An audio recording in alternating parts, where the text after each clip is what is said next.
Welcome back to Tech Today. I'm your host Aayush Ailawadi, and now for the big reveal. I have with me the Apple Watch, the brand new Series 8. Series 7, boss. Series 7? Okay, sorry. This is my old one, the one I've been wearing for a while. I have with me, let's do this again, the Apple Watch Series 8. This is the Series 8, I'm very certain about that, but it looks identical to the Series 7, so should you upgrade? That's what we're going to tell you. Not just that, we're also going to tell you whether this is a good first-time buy. What if you have an older Apple Watch? And if you're not an Apple fanboy or not in the Apple ecosystem, then what about this Android flagship, which happens to be the Samsung Galaxy Watch 5 Pro? All of these questions will be answered in this real-world, genuine, honest review on Tech Today.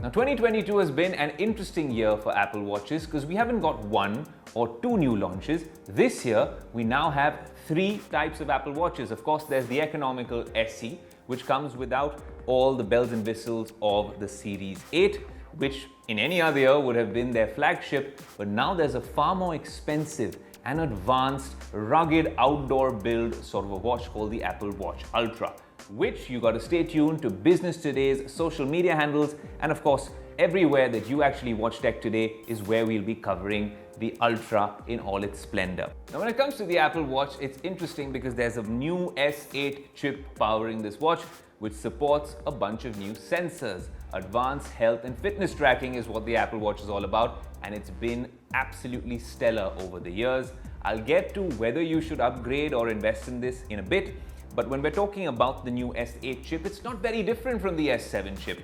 But it now comes with support for an improved accelerometer, gyroscope. It comes with crash detection. That's when it's needed. And of course, it also comes with body temperature sensors. There's a couple of them on the new Apple Watch Series 8, but Apple's watch to body temperature monitoring is very different from you just putting a thermometer on and understanding whether you have a fever or not. This is more long-term. In fact, I haven't even been able to log my body temperature on this because it gives you a median sort of a temperature if you wear the Apple Watch in a particular cinema mode or sleep mode for 5 consecutive nights. It then gives you this sort of an average temperature, and over time, it tells you how much you deviate from that temperature. So if your temperature was 98.4 and it goes up to 99, you'll know that over time. It's not on the spot. It's a lot more like how the Aura Ring perhaps approaches body temperature sensing. But it also comes with crash detection, which honestly, I love my job and I can go to the moon and back for this particular job. It's a dream job that I have on Tech Today. But the fact of the matter is I can't test crash detection.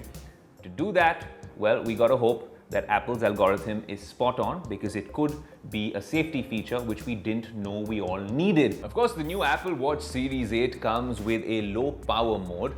But does that mean it gets across the finish line? Look, if you want the Apple Watch and you really like the way it feels and looks on your wrist, then you have to charge it at least once a day. It's not like the Garmin's and the other trackers out there which last for a few days. That could have been a lot more helpful, but we'll wait because the Apple Watch has so many more features which can be useful. A very accurate ECG recording app. A much welcome improvement to the Apple Watch lineup is the fact that you get much better metrics when you're talking about sleep monitoring. So maybe I don't have to use a third-party app. The Apple Watch does it all. When you're talking about taking the Apple Watch out for a workout, there's improvements made there as well. It's just about the layout and how they display your health metrics, especially heart rate zones when you start a workout on the Apple Watch Series 8. It's a lot more detailed, and if you're someone who wants a lot more data about health and fitness, then the Apple Watch Series 8 has that as well. So there's a bunch of new features, of course. So the real question is, if you have a Series 7, should you be upgrading to the Series 8?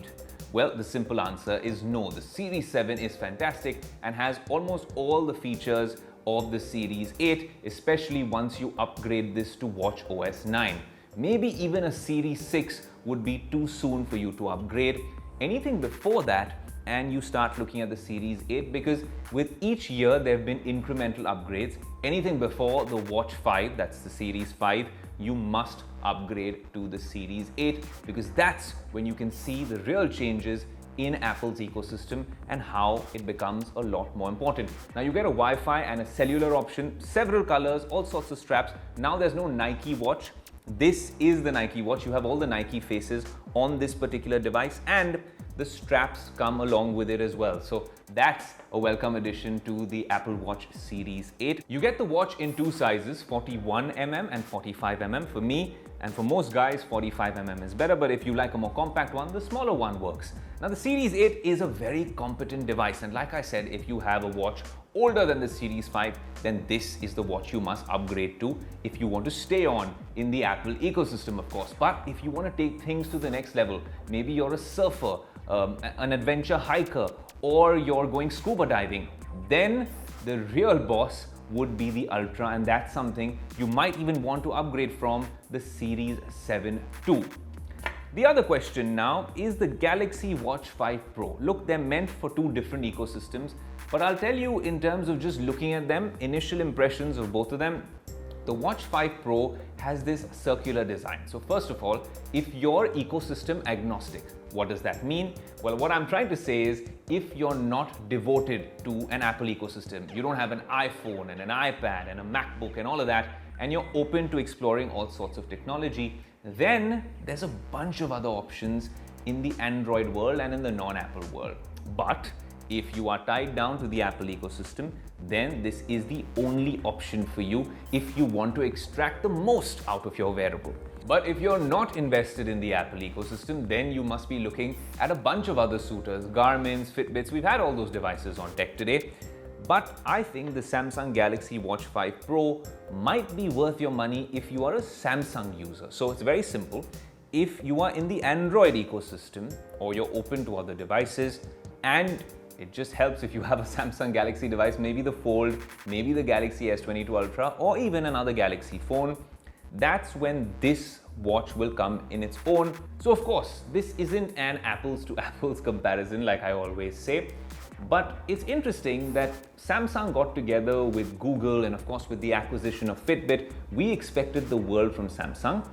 This product is getting better and better. Hardware-wise, it has a bunch of sensors which are raring to go, but they haven't gotten a lot of those permissions in many countries.